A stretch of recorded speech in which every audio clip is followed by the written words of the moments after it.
सत्य वचन, अमर वचन, जीवित वचन, दिव्य वचन, सत्य वचन, अमर वचन, जीवित वचन। साई दा बामा बनी दा बामा बगरे रे सनी रे सनी रे सनी रे सनी रे सा। दिव्य वचन, सत्य वचन, अमर वचन, जीवित वचन, दिव्य वचन, दिव्य वचन।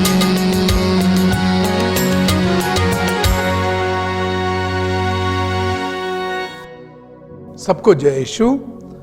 हम प्रभु का धन्यवाद करते हैं आज बड़ी खुशी के साथ उसके प्यारे वचनों के लिए जो हम सुनने वाले हैं। और आज हम जो वचन सुनेंगे उसके लिए टॉपिक है मर्सी ऑफ गॉड, परमेश्वर की दया। आजकल इन दिनों में पंजाब में एक पंजाबी गीत बड़ा फेमस हो रहा है, जे मैं जिंदा हां, यदि मैं जीवित हूं, ये परमेश्वर की दया है। अगर उसकी दया नहीं होती तो मैं जीवित नहीं होता। अगर मेरे को ये आशीष मिल रही है, वो आशीष मिल रही है, ये इसलिए कि परमेश्वर की दया है। ये परमेश्वर की दया है जो मुझको जिंदा रखती है। आइए हम मनन चिंतन करें प्रभु की आशीष और महिमा के लिए, प्रभु की आराधना के लिए इस वचन को ग्रहण करें। मर्सी ऑफ गॉड, ये उसके कैरेक्टर को दिखाती है। उसके कैरेक्टर का, परमेश्वर के कैरेक्टर का, चरित्र का अभिन्न अंग है प्रभु की दया।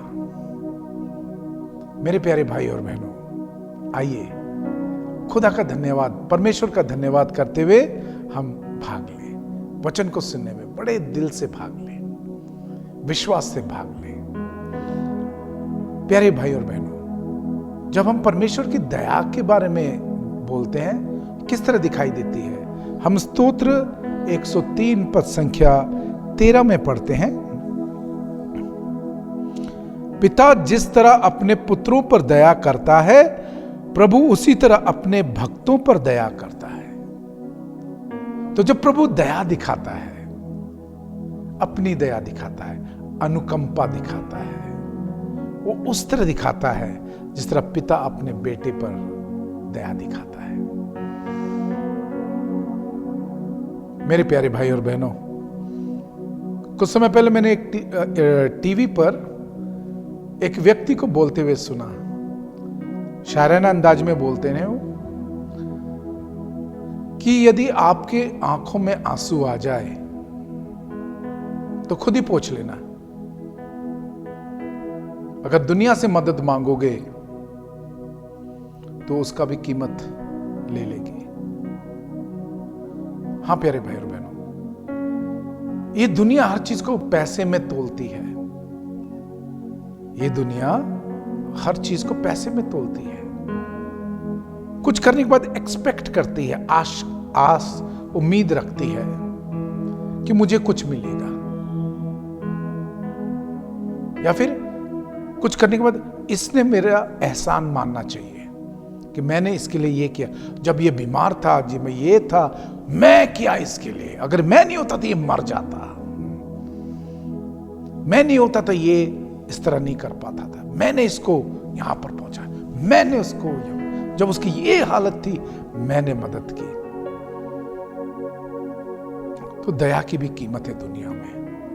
तो उस आदमी ने बोला, अगर आंसू आ जाए तो खुद ही पोंछ लो। दुनिया वालों को बोलोगे तो आपसे उसका कीमत ले लेंगे, पर इस प्रभु के मामले में प्रभु की दया हमेशा घेरी रहती है। प्रभु की दया, उसका कोई प्राइस नहीं है, कोई दे भी नहीं सकता। तो आइए, हम पहला पॉइंट देखा कि प्रभु की दया कैसे दिखाई थी, उसकी अनुकंपा में दिखाई देती है। और यह अनुकंपा हमेशा हमारे ऊपर बनी रहती है, जिस तरह पिता की दया, पिता की अनुकंपा बेटे पर बनी रहती है। ईश्वर की दया अपने भक्तों पर बनी रहती है। Hallelujah, hallelujah. प्रभु यीशु तेरी महिमा होवे, प्रभु यीशु तेरी आराधना होवे। हम आगे पढ़ते हैं, ये प्रभु की दया माफी में, फॉरगिवनेस के द्वारा हम अनुभव करते हैं। माफी के द्वारा हम स्तोत्र 51 जो दाऊद ने खुद लिखा है, जिसमें दाऊद अपने पापों को स्वीकार करता है और प्रभु के दया के लिए, माफी के लिए प्रार्थना करता है। आइए हम इसको देखेंगे। पूरा स्तोत्र इसके बारे में बोलता है। आइए हम कुछ पढ़ें। पद संख्या 3 से है, ईश्वर तू दयालु है, मुझ पर दया कर, तू दया सागर है, मेरा अपराध क्षमा कर। मेरी दुष्टता पूर्ण रूप से धो डाल, मुझ पापी को शुद्ध कर। मैं अपना अपराध स्वीकार करता हूं, मेरे पाप निरंतर तेरे सामने हैं। और इस तरह वो अपने पापों को, गुनाहों को स्वीकार करता है, पर साथ साथ में ये भी बोलता है, प्रभु तू दया सागर है, प्रभु तू दयालु है। हाँ प्यारे भाई और बहनों, प्रभु का प्यार, प्रभु की दया हमारे अंदर उम्मीद को पैदा करती है। वो कौन सी उम्मीद? वो मुझे नहीं ठुकराएगा, He will not reject me। और मेरे पाप गुनाहों के कारण जो मेरी स्थिति हो गई है, मेरे पाप गुनाहों के कारण जो मेरा स्टेटस गिर गया है, दुनिया वाले बोलते हैं अरे ये तो ये पापी है, अरे इसने तो वो किया, इसने, ये तो धोखेबाज है, ये तो वो है। पर जब मैं प्रभु के पास आता हूं, वो मुझे अनकंडीशनली, बिना शर्त के, वो जानता मैं क्या करके आया हूं। लोग तो मेरे बस उसी के माल मैंने चोरी किया, बहुत चोरी के बारे में जानते हैं। वो चोरी करते समय मेरे मन में क्या क्या चल रहा था, सब बातें जानता है प्रभु। कैसे मैंने प्लानिंग की, कैसे मैंने ये किया, कैसे मैंने वो अरेंज किया और जाके मैंने चोरी की। लोग चोरी को देखते हैं, क्या पता चोर वहां पर चोरी करते समय गाली दे रहा था, बुरा शब्द बोल रहा था, शराब दे रहा था। हाँ, उन सब का बारे में भी प्रभु जानता। पर जब एक बार पश्चातापी हृदय से प्रभु के पास आ गया, वो अपने दया के भंडार से मुझको पूर्णता से स्वीकार करता है। जिस तरह उसने दाऊद को स्वीकार किया, उसको माफ किया। आप जानते हैं ना क्या क्या उसने? एक बार घमंड में आ गया था, उसने जनगणना कर दी, जैसे ये सब मेरे हैं, घमंड से भर गया था। उसके बाद हम देखते हैं उसने बैतशबा के साथ व्यभिचार किया, उसको हत्याने के लिए, क्योंकि वो शादीशुदा थी, उसने उसके पति का मर्डर करवाया। जानबूझ के उसको, उसके पति को, जहां पे बहुत सघन युद्ध हो रहा था, वहां पे सामने लगवा दिया। पक्का पता था वो मारा जाएगा, और दाऊद ने किया। पर जब उसको रियलाइज होता है, स्वीकार करता है, हाँ मैंने गुनाह कर लिया, पाप कर लिया, वो प्रभु के पास दौड़ा आता है, क्योंकि उसको एक सत्य के बारे में पता था कि प्रभु दयालु है, वो दया सागर है। तो दूसरा पॉइंट हम देखते हैं कि प्रभु दयालु कैसे पता चलता है? वो माफी देता है, माफ करता है, वो हमें माफ करता है, हमारे पापों को क्षमा करता है। हम यीशु के जीवन में देखते हैं, लूका 5 अध्याय 5 में देखते हैं, जब उस अधरंगी को लाया गया, उसने जो 4 आदमी उसको उठा के लेके आते, उनके विश्वास को देख के क्या किया? कहता है उस अधरंगी से, जा तेरे पाप माफ हो गए। हाँ, प्रभु माफ करता है। वो चार क्यों लेके आए? उनको पता था यीशु दया करेगा।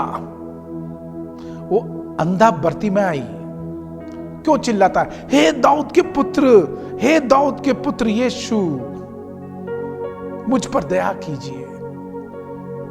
वचन में लिखा यीशु रुक गया और पूछा क्या चाहता है तू? कहता मैं देखना चाहता हूं। चल मैं भी चाहता हूं। और प्रभु उसको छू के चंगा कर देते हैं। प्रभु दयालु है, प्रभु दया करता है। तो पहले हमने देखा उसकी दया अनुकंपा में दिखाई देती है। दूसरा पॉइंट देखा उसकी दया माफी में दिखाई देती है। एंड नो चार्जेस, कोई चार्ज नहीं, बस आ जाओ उसके पास। और कितने भी बड़े पाप हों, कितने भी। इसलिए दाऊद ने पवित्र आत्मा की शक्ति से यह वचन लिख दिया। ये दाऊद ने क्या किया था? मर्डर किया था, व्यभिचार किया था, घर को उजाड़ दिया था, उसके परिवार को उजाड़ दिया था। पर प्रभु जब सच्चे दिल से पछतावा करके आया, प्रभु ने उसको माफ किया। इसलिए आप ये नहीं देखो आपने कौन सा बड़ा पाप किया, बस ये आप देखो कि आप दूर हो गए हो, वापस जाना है अगर आपको माफी चाहिए। नहीं तो प्यारे भाई और बहन, वो पाप आपको छोड़ेगा नहीं, इट विल हॉन्ट यू, आपका पीछा करेगा। पर एक बार प्रभु के पास आ गए, माफी आ गई, वो पाप की आत्मा चली जाएगी, आप शांति से सो सकते हैं। आज देखिए आप में से कितने लोग हैं जो पुरानी बातों की वजह से आज जीवन में शांति नहीं है, जीवन में नींद नहीं आती है, करवट बदल बदल कर सोते हैं। मेरे प्यारे भाई और बहनों, अब तीसरे पॉइंट के ऊपर आ रहे हैं। किस तरह पता चलता है कि प्रभु दयालु है, दया का सागर है? तीसरा पॉइंट है लॉन्ग सफरिंग। लॉन्ग सफरिंग क्या है? प्रभु धैर्यता के साथ, धैर्य के साथ अपने लोगों के साथ रहता है। हम इजरायलियों के जीवन में देखते हैं, इजरायलियों के जीवन में देखते हैं प्यारे भाई और बहनों, जब प्रभु ने उनको मिस्र देश से बाहर निकाला, जो उसके दया की निशानी, वो अपने बच्चों को रोते हुए देख नहीं सकता था, मार खाते हुए देख नहीं सकता था, पीड़ा में देख नहीं सकता था। उनको मुक्ति देने के लिए वो मूसा को लेके आता है और मूसा को मदद करता है, हारून को देके, मूसा के हाथ में लाठी को पवित्र करके, आत्मा से भर के, कि वो 6 लाख यहूदियों को, यहूदी आदमियों को निकाले, उनके साथ उनके परिवार, बच्चे, जानवर, सारा। ये सब उसकी दया का चिन्ह है। फिर उसके बाद हम लॉन्ग सफरिंग की बात कर रहे हैं, लगातार दर्द सहने की बात कर रहे हैं। कौन दर्द सहता है? इंसान नहीं, परमेश्वर। जब वो बाहर आए, लाल समुद्र को पार किया, हर चिन्ह चमत्कार जो प्रभु ने किया दया की निशानी थी। और जब प्यारे भाई और बहनों वो उजाड़ में आ जाते हैं, उस मरुस्थल में आ जाते हैं, 40 साल तक वो बगावत करते रहे, प्रभु के विरुद्ध में बोलते रहे, बुड़बुड़ाते रहे, प्रभु के चुने हुए के खिलाफ बोलते रहे। प्रभु ने अपनी दया को खत्म नहीं होने दी।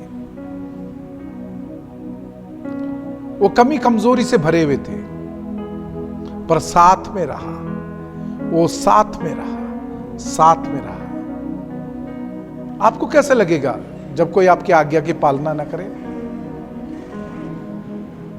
आपको कैसा लगेगा मेरे प्यारे भाई और बहनों, जब आपको ही आपके सामने रिजेक्ट करके आपकी जगह किसी और को दे दी जावे, जैसे यहूदियों ने किया था? परमेश्वर की जगह उस सोने के बने हुए बछड़े को दे दिया था, उसकी आराधना कर रहे थे, उसकी स्तुति कर रहे थे। प्रभु सब कुछ सहता है, प्रभु सब कुछ सहता है। क्यों सहता है? क्यों? क्योंकि वो दया करने वाला परमेश्वर है, वो दया को दिखाने वाला परमेश्वर है। वो अपनी दया से अपने लोगों को बचाता है। हालेलुया। जिस तरह प्रभु ने दाऊद को बचाया, अपने चुने हुए लोगों को बचाता है। हम देखते हैं पवित्र बाइबल से प्रभु की दया के बहुत बड़े बड़े निशान हैं। जिस तरह नोआ का या नू का जो पानी का जहाज था, उत्पत्ति अध्याय 6 में हम पढ़ते हैं। क्या हो गया था? चारों तरफ पाप था, पाप ही पाप, पाप ही पाप। पर प्रभु की दया, प्रभु जानता है कि अपनी दया में किस तरह इंसान को जीवित रखना है। उसका ध्यान नोआ या नू पर चला गया। उसको आज्ञा थी ऐसे ऐसे करके पानी का जहाज बना, उसमें खुद जा, अपने परिवार को लेके जा और सारे जानवरों के जोड़ों को लेके जा, पक्षियों को लेके जा,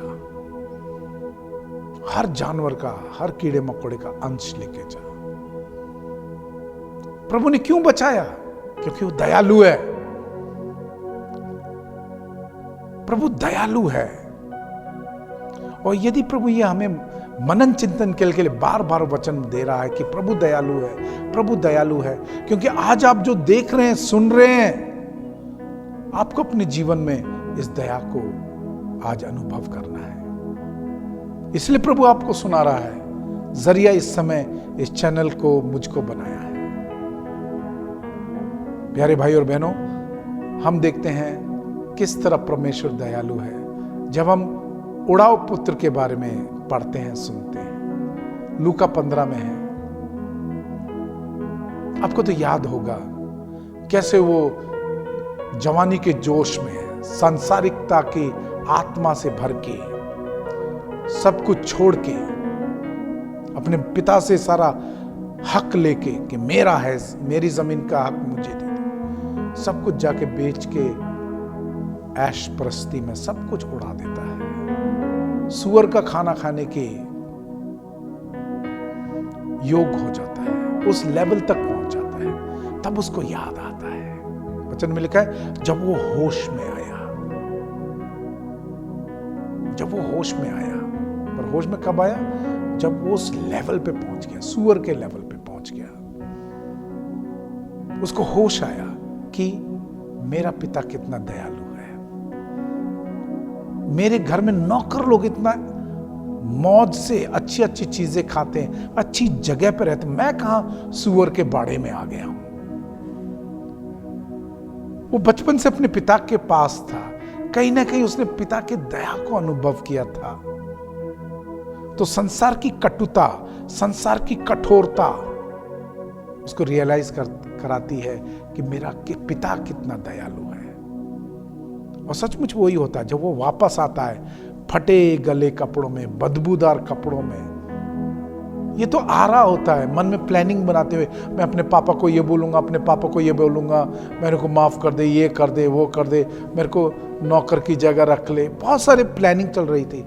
पर वहां पे पिता जैसे दूर से देखता है कि मेरा बेटा आ रहा है, ये तो चल के जा रहा था, वो भाग कर आता है। बुजुर्ग पिता भाग कर आता है और अपने बेटे को गले लगा लेता है। उसी समय नौकरों को बोलता है, जाओ नए कपड़े लेके आओ, अंगूठी लेके आओ, पहनाओ इसको, नए जूते दो। हाँ, the mercy of God restores. प्रभु की दया पुनर्स्थापित करती है। इसलिए जीवन में हताश ना हो। किसी ने धोखा दिया, जीवन में हताश ना हो। कोई नुकसान हो गया, बड़ा नुकसान हो गया, लाखों करोड़ों का हो गया, किसी ने धोखा दे दिया, don't go in depression, come to God. प्रभु की दया के पास आ जाइए। प्रभु की दया को अपने जीवन में ग्रहण कीजिए और प्रभु आपको जिस तरह उस पुत्र को ग्रहण किया, आपको ग्रहण करेगा, आपको आपकी जगह पुनर्स्थापित करेगा। हम अगले पॉइंट पे चलते हैं, वो है प्रभु की दया कहां से पता चलती है? प्रभु के पवित्र क्रूस पे पता चलती है। रोमिया 5:8 में लिखा है, किंतु हम पापी ही थे जब मसीह हमारे लिए मर गए थे, इससे ईश्वर ने हमारे प्रति अपने प्रेम का प्रमाण दिया है। हाँ प्यारे भाई और बहनों, प्रभु की दया जो हम पर हुई है वो कितनी महान है, इसमें कितना प्यार भरा पड़ा है।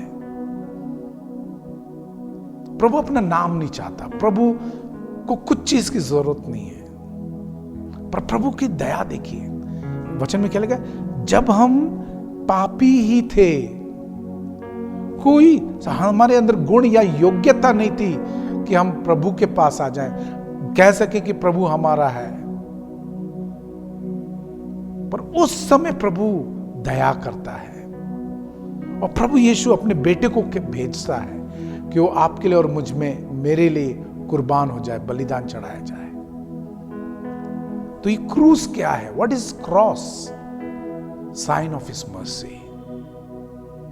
और उसके लिए वो कुछ नहीं देखता, अपने बेटे को भी नहीं, चढ़ जा सूली पर, क्योंकि मैं क्रिस्टोफर को बचाना चाहता हूं,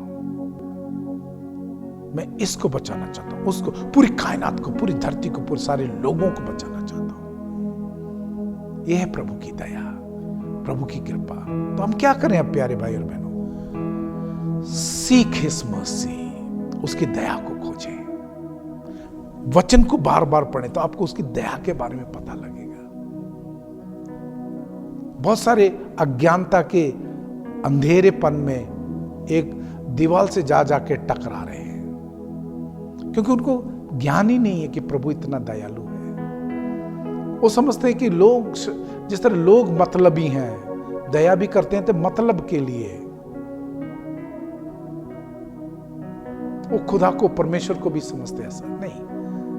परमेश्वर को हमारी किसी भी चीज की जरूरत नहीं है, हमको उसकी जरूरत है। इसलिए जो कुछ भी हो जाए, आ जाओ प्रभु के पास, सीख हिम, देन भरोसा रखिए, ट्रस्ट हिम, उसकी दया पर भरोसा रखिए, वो आपको कभी अकेला नहीं छोड़ेगा, कभी भी अकेला नहीं छोड़ेगा वो आपको। फिर उसको क्या करें? जब आपने अनुभव कर लिया कि प्रभु दयालु है, आप दयालु बन जाइए और प्रभु के वचन को पूरा करिए कि हम परमेश्वर के स्वरूप और परमेश्वर के जैसे बने हैं। दूसरों पर दया दिखाइए, और शुरुआत में बताया दया दिखाने का मतलब क्या है? अनुकंपा, माफी और दूसरों के लिए सहना। यहीं पर है, जिस तरह प्रभु ने हमको पाप की हालत में देख के हमारे बारे में सोचा, हमारी भलाई के बारे में सोचा, हमको वहां से निकालने के बारे में सोचा, आप भी इस दया को दिखाइए। जिस तरह प्रभु आप पर दया करता है, आप दूसरों पर दया करिए। हाँ, इसके लिए दर्द भी सहना पड़ेगा, दूसरों की भलाई के लिए। तो प्यारे भाई और बहनों, आओ प्रभु की महिमा करें उसकी दया के लिए, और अपने जीवन में बार बार एक्नॉलेज करें, हाँ मेरे पे प्रभु की दया हुई है। जैसे हमें क्या योग्यता थी कि हम आज का दिन देखें? ये प्रभु की दया है। जिस तरह हम विलाप ग्रंथ अध्याय 3 पद संख्या 22 में पढ़ते हैं, हर नया दिन प्रभु के अटूट प्यार और दया की निशानी है। मैं योग्य नहीं था, पर फिर भी प्रभु ने मुझे ये दिन दिया, आपको ये दिन दिया, ये समय दिया। तो आइए प्रभु का धन्यवाद करें। सारे अपनी आंखों को बंद करेंगे। प्रभु महान परमेश्वर है, वो हम पर दया करता है। उस दया में प्रभु ने हमें बहुत सारी आशीषें दी हैं, बहुत सारी शक्तियों से भरकर मालो माल किया है। आइए धन्यवाद करें। पिता परमेश्वर, प्रभु यीशु, पवित्र आत्मा, आपकी दया के लिए हम आपका धन्यवाद करते हैं। पिता और पुत्र और पवित्र आत्मा के नाम पर आमीन। सबको जय यीशु।